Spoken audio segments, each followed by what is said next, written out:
Stop scrolling. Take a breath. Because what I'm about to reveal today could completely change the way you look at the coins hiding across America. What if I told you that inside ordinary drawers, old jars, and forgotten pockets are coins that could be worth thousands, or even millions of dollars today? Welcome back to the channel. Today, we're diving into the fascinating world of commemorative state quarter-dollar silver second-place metal coins. Coins with iconic designs, rich American history, and shocking hidden treasures. In this video, we'll explore the top 4 most valuable, expensive, and ultra-rare U.S. state quarter silver coins ever discovered. These coins feature rare mint marks like P, D, and S, unique color shades, silver compositions, and dramatic errors that make collectors and investors go crazy. Even coins that look dirty, worn, or completely ordinary could secretly be worth big money. Coin number 1. In 1999, America unknowingly stepped into one of the most important modern coin experiments ever created. The state quarters program exploded into public hands like wildfire. Millions of people who had never cared about coins suddenly started checking their pockets. Children collected them. Adults saved them. Banks ran out. And in the middle of that nationwide obsession, the Philadelphia Mint quietly produced a quarter that would later be surrounded by rumors, myths, and shocking discoveries. The 1999 P State quarter was supposed to be ordinary. Just a modern coin, mass-produced, cheap, forgettable. But history does not always follow intention. When something is made in enormous numbers, tiny mistakes become inevitable. And when millions of eyes are not watching closely, some of those mistakes slip into circulation and disappear for years. Some of these quarters, decades later, surface with strange appearances. Their color is wrong. Their weight feels off. Their sound is different. Many look dark, almost black, sometimes gray like silver, sometimes dull and lifeless, as if burned by time. People find them in old jars, cash registers, car floors, and inherited boxes. Most are ignored. Some are spent again. Others are cleaned and ruined. And a very small number trigger panic. The internet calls them silver quarters. Others call them errors. Some say they were struck on the wrong metal. Some believe they were experimental planchets, never meant for circulation. The truth is not simple, and that mystery is exactly where the value lives. In modern coinage, mystery is dangerous. Mystery attracts money. What makes the 1999 P quarter powerful is not what it was supposed to be, but what it sometimes became. During massive production runs, metal blanks can mix. Foreign planchets, test metals, and wrong stock can enter machines silently. When that happens, the coin looks normal at first glance, but something feels wrong.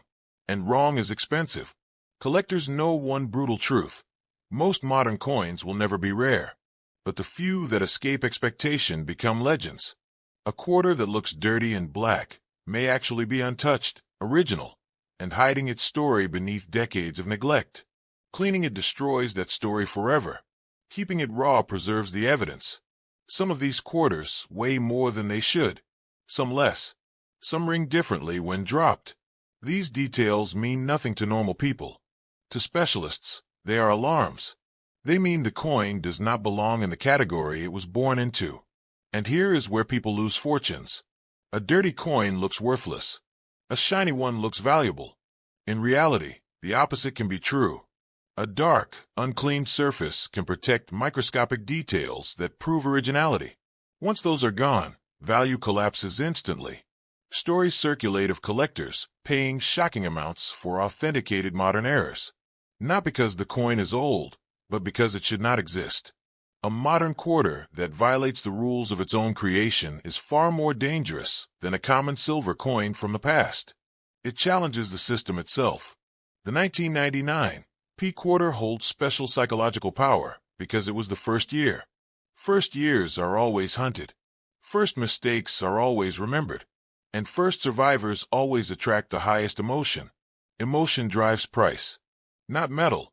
People talk about overnight fortunes because in rare cases, verification changes everything. A coin sitting in a drawer for 20 years suddenly becomes something else the moment it is proven different. The moment a scale, magnet, or expert confirms it doesn't belong, its life changes. And sometimes, the owner's life changes with it. Most of these quarters are nothing special. That is the trap. The few that are special hide perfectly among the ordinary. They do not shine. They do not announce themselves. They look spent. They look abused. They look worthless. And that is why they survive. History shows that modern coins are not immune to legend. Errors, anomalies, and forgotten survivors from massive programs often become the most hunted pieces later. Not because they are ancient, but because they embarrass the system that made them. If you are holding a 1999 P-State quarter that looks strange, dark, heavy, or wrong, do not rush. Do not clean. Do not sell to someone who laughs. Coins like this punish impatience and reward restraint. Next up. In 1999, America quietly released a quarter that looked ordinary, almost boring, yet it carried something far heavier than 25 cents. The Georgia State quarter arrived stamped with two dates, 1788 and 1999, binding the birth of a state to the modern age in a single strike of metal. Millions passed through hands without a second glance, but history has a habit of hiding its biggest surprises inside the most common objects. At first, no one questioned it. A peach, oak branches, a clean outline of Georgia, and a Mintmark from Philadelphia. Just another coin in the brand-new commemorative state quarter program. But time has a way of exposing what speed tries to conceal, and the faster coins are made, the more secrets they carry when they escape unnoticed. Years later, whispers began. Collectors noticed Georgia quarters that didn't behave like the others. Some weighed differently. Some rang with a strange tone. Others aged in ways that made no sense, turning deep gray, charcoal black, or almost oil dark instead of dull silver-colored clad. These weren't polished. They weren't burned. They simply became something else. This is where fear enters the story. Because when a modern coin looks wrong, it means something went wrong. A wrong blank. A wrong metal mix. A wrong process. And mistakes inside a mint are never supposed to leave the building. When they do, they stop being currency and start becoming evidence. The phrase silver quarter electrifies people, but silver isn't the only reason a coin explodes in value.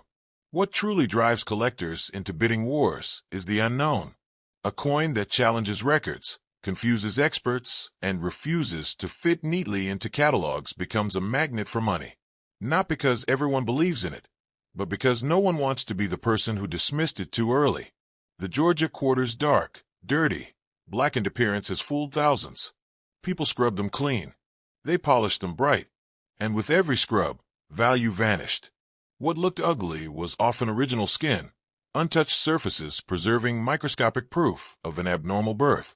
Once removed, that proof is gone forever. Coins like this don't announce themselves. They don't shine. They don't sparkle. They hide. They sit in jars. They sleep in drawers. They pass through cash registers unnoticed, while the world searches online for treasures that were never meant to be obvious. The commemorative state quarter era is still young in collector terms. That's what makes it dangerous and powerful. The market hasn't fully decided what rules apply yet. And when rules are unclear, prices are unstable. Unstable markets are where fortunes appear suddenly, violently, and without warning. Some Georgia quarters are ordinary and will always be ordinary. But a fraction exists outside expectation, outside comfort, outside explanation. Those coins don't need hype. They only need time and verification. The moment authentication enters the picture, the story changes completely. People laugh at the idea of modern coins being worth life-changing money. They laughed at pennies once. They laughed at error nickels. They laughed at experimental planchets.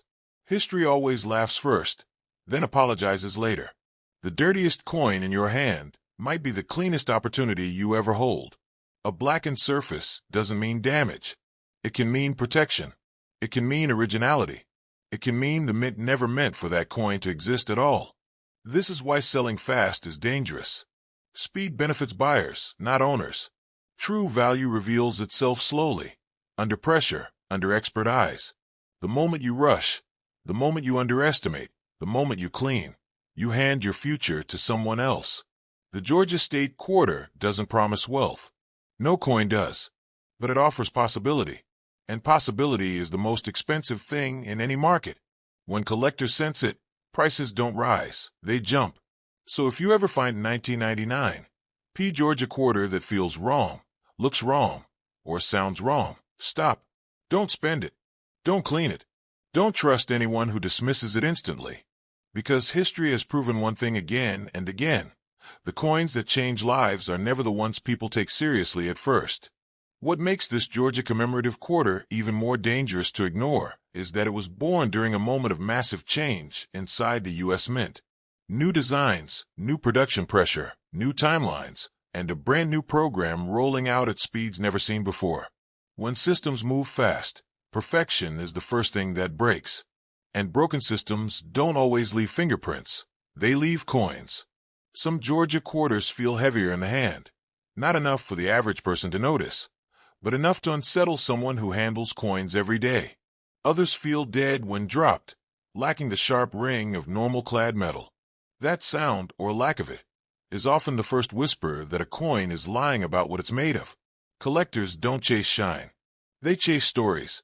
And a coin that cannot easily explain itself becomes a story that grows louder with every year it survives. A modern coin surviving decades without an explanation becomes rarer with time, not more common.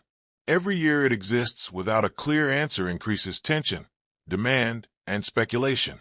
The Georgia quarter carries two dates for a reason. One marks a beginning, the other marks a rebirth.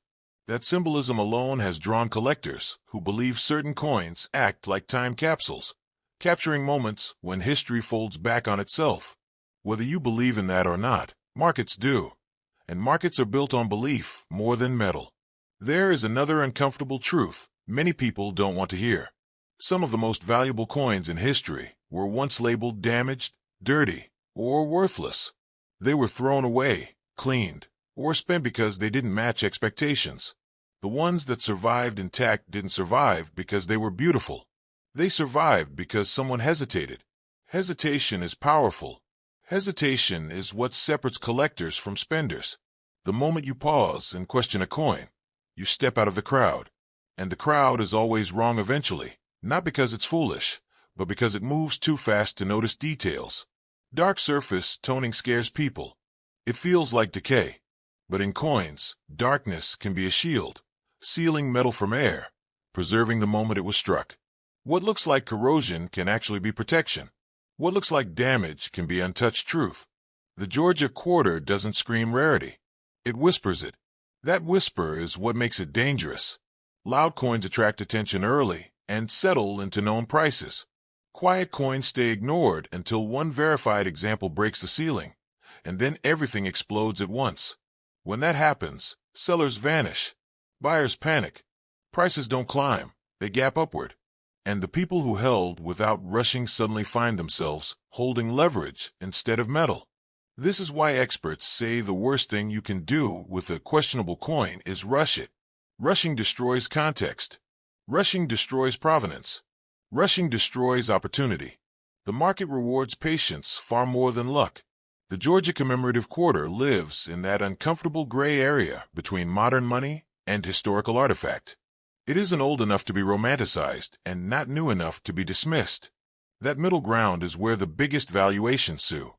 When the North Carolina State quarter appeared in pockets in 2001, almost nobody looked twice.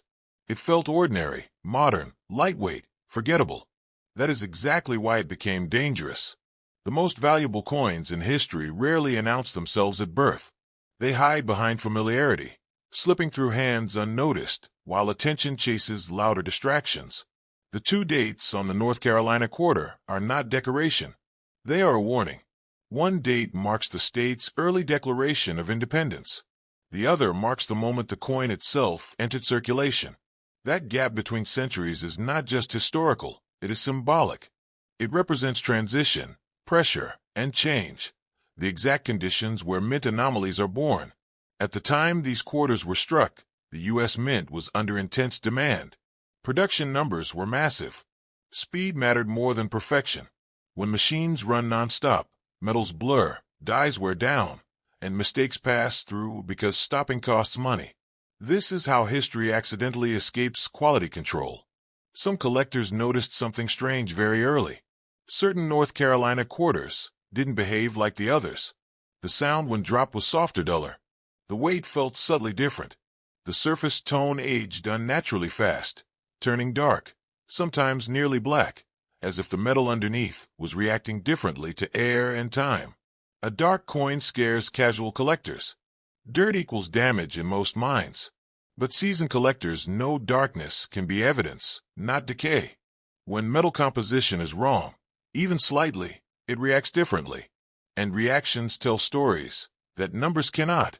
There have always been whispers about transitional metal contamination, experimental planchets, or misfed blanks during early state quarter production.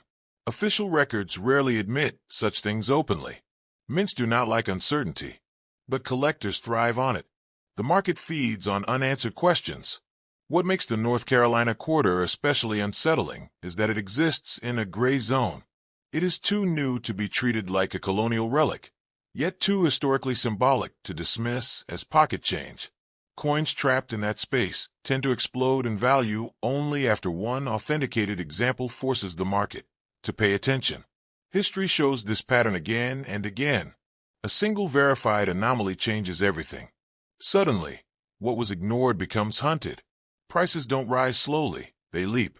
And by the time the headlines appear, the opportunity is already gone. Dirty condition coins are often the last survivors. Clean coins get spent, polished, destroyed.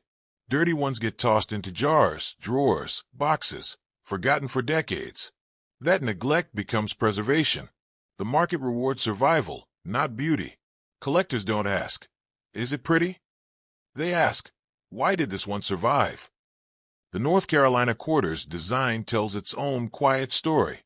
A ship sailing into uncertainty, exploration, risk, a coastline that faced the unknown first. That symbolism alone has drawn collectors who believe some coins carry more than metal. They carry timing. Coins don't become valuable because of hype. They become valuable because they resist explanation. The longer a coin exists without a clean answer, the more dangerous it becomes to underestimate. People dream of finding instant fortune, but the truth is harsher and more powerful. Coins that change lives don't shout. They wait. They sit quietly while generations overlook them. Then one day, the right expert notices one detail that doesn't belong, and everything breaks open. The biggest mistake anyone can make with a questionable coin is rushing it. Selling fast destroys context. Cleaning destroys evidence. Talking too loudly destroys leverage. The market punishes impatience. If a coin makes you uncomfortable because it doesn't fit expectations, that discomfort is the signal. That is the moment you stop spending and start thinking. The North Carolina State Quarter isn't famous because it hasn't finished its story yet. And unfinished stories are where collectors make their money. The world doesn't reward those who spend first. It rewards those who hesitate. Long before the North Carolina Quarter ever existed, the idea behind it was already forming. North Carolina's identity was built on quiet defiance, early resistance, and decisions made before permission was granted. That spirit is why the state is remembered for acting first and explaining later. When the U.S. Mint chose to stamp that history onto a circulating coin, it unintentionally mirrored the state's past. Something significant would exist before people were ready to recognize it. Coins have always been more than payment. In every era, governments use them to lock memory into metal. But mass production changes the rules. When millions of identical objects are created, individuality sneaks in through error, wear, and variation. History does not survive in perfection. It survives in deviation. The late 1990s and early 2000s were a turning point for American coinage. The state quarters program pushed the minting system harder than it had been pushed in generations. Machines ran constantly. Dies were reused beyond comfort. Metal sourcing shifted as costs fluctuated. Every one of those factors increases the odds that something slips through, unnoticed, undocumented, but real. Collectors studying this period know that official mint reports rarely tell the full story. Mints document intention, not accident. Many of the most valuable coins in existence were once labeled impossible until a physical example forced history to update itself. Metal does not lie, even when paperwork does. North Carolina quarters that developed unusually dark surfaces became an early curiosity. These were not coins abused by fire or chemicals.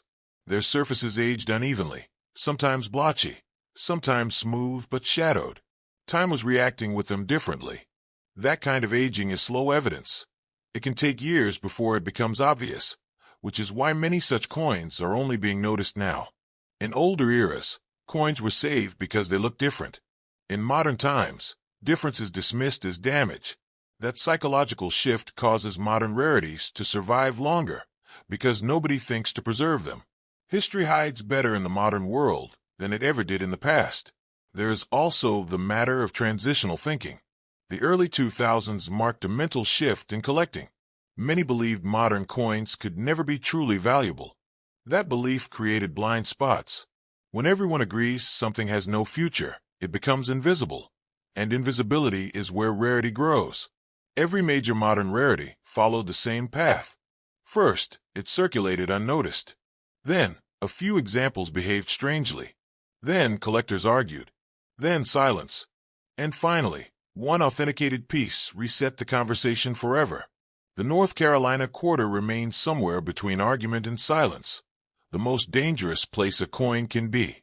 Coins tied to statehood anniversaries carry an additional layer of emotional gravity. Collectors are not purely logical. They chase symbolism, narrative, and timing. A coin that represents independence, exploration, and early resistance resonates deeper than one that simply marks a date. The phrase "dirty coin" has destroyed more hidden value than any counterfeit ever could. Dirt is next up. When the Montana State quarter entered circulation in 2001, almost nobody cared. It arrived quietly, mixed into change, passed across counters, dropped into jars, and forgotten almost immediately. That is how most powerful coin stories begin, not with attention, but with neglect. History rarely announces itself loudly. It hides, waits, and lets time do the talking. The Montana quarter was created to represent Big Sky country, a land shaped by distance, silence, and endurance. The bison and mountains on the reverse were chosen to symbolize strength and survival, not luxury or wealth. Ironically, that symbolism would later mirror the coin's own journey through circulation, enduring abuse, darkness, and misunderstanding while quietly building mystery. By 2001, the U.S. Mint was operating at relentless speed. The state quarters program had become one of the most aggressive minting efforts in American history. Presses ran day and night. Dies were pushed to their limits. Metal blanks were sourced in massive quantities, sometimes from different batches, sometimes with subtle variations. Under those conditions, perfection becomes a suggestion, not a rule.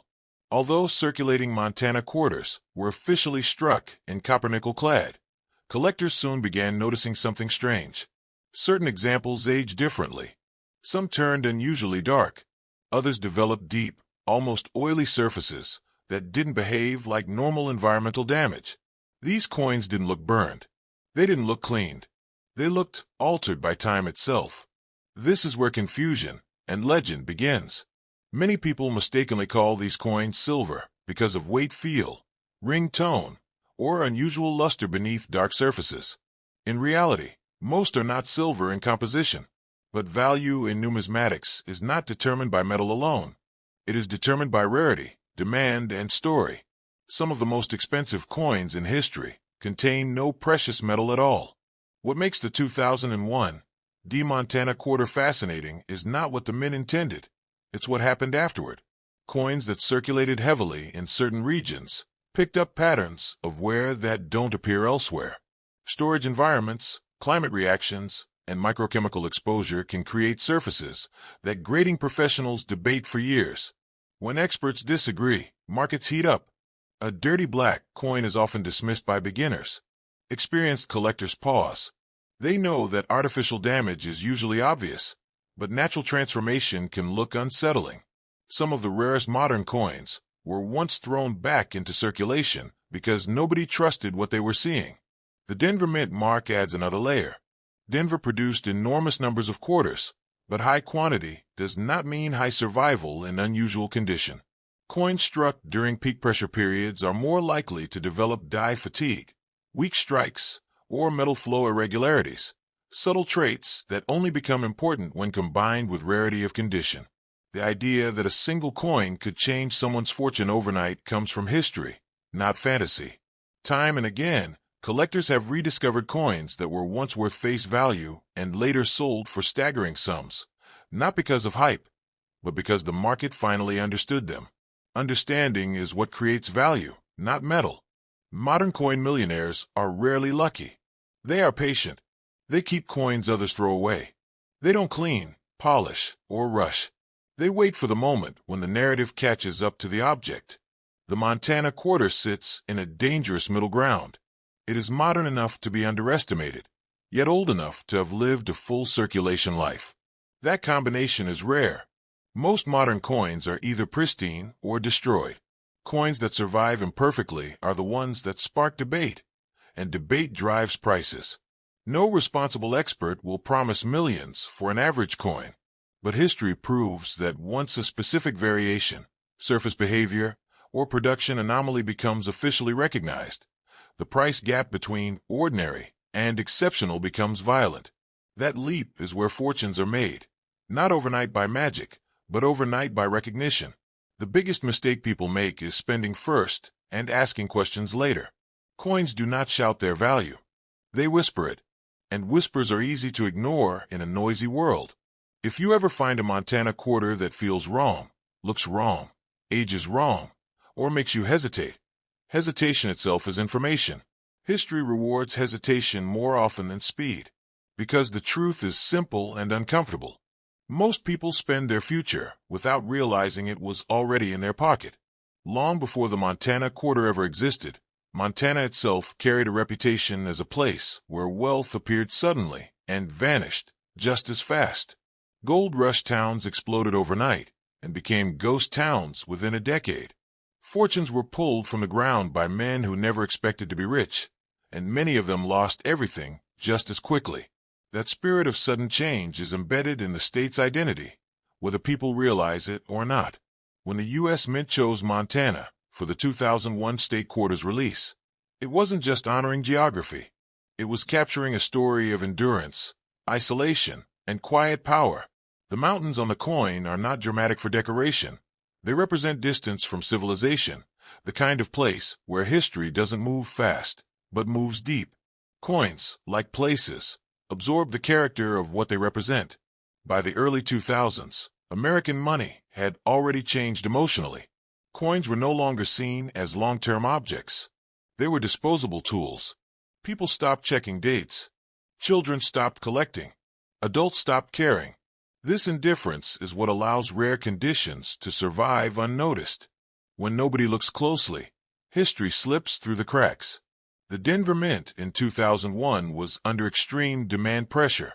State quarters were being produced not as collectibles, but as marketing, to keep the public excited about coinage. Speed mattered more than artistry. Dies wore down faster. Metal blanks varied slightly. Small imperfections that would have been rejected decades earlier now entered circulation without hesitation. Some Montana quarters developed surfaces that aged aggressively. Not damaged, not abused, but transformed. Dark toning crept across fields. Luster hid beneath shadows. These coins didn't look new, and they didn't look dead either. They looked like survivors. In numismatics, survival stories matter more than shine. Collectors know that time is the final mint. A coin struck perfectly but preserved untouched tells only one story. A coin that circulates, absorbs decades of handling, storage, climate, and chemistry tells many stories layered on top of each other. That layered history is what creates fascination, and fascination creates demand. The phrase dirty coin has ruined more potential treasures than theft ever could. Dirt scares people. Darkness looks like damage. But some of the most valuable coins in history were once dismissed as ugly, corroded, or suspicious. Beauty in coins is not always visual. Sometimes it's contextual. As years passed, attention shifted away from the state quarters program. Collectors moved on. The public forgot. But forgotten objects often age into relevance. Once something is no longer watched, it becomes honest. What survives is real. When a Montana quarter reappears decades later with unusual weight, feel, unexpected sound, or surface behavior that resists explanation,